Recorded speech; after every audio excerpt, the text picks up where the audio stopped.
The purpose of this movement is to plant the seed of consideration of organ and tissue donation by initiating action through in-kind deeds from the heart and fostering brotherly and sisterly love.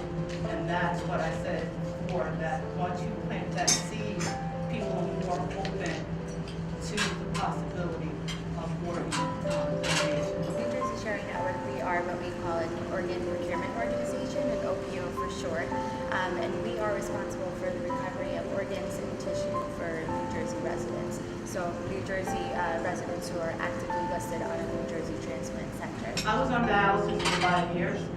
I was diagnosed with a kidney disease in 2008. So for 5 years I was on dialysis. Even when I first started dialysis, my son wanted to step up. He was like 18 years old. He was getting ready to go to college. The year before, his father was killed in a car accident, and I just thought that it was just too much. And I thought that I could do the wait time.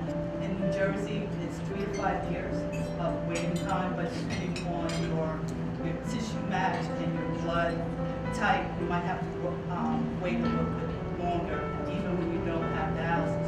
You do have your good times and you have your bad moments. During that 5 years, I just existed. I did what I had to do, barely, but I had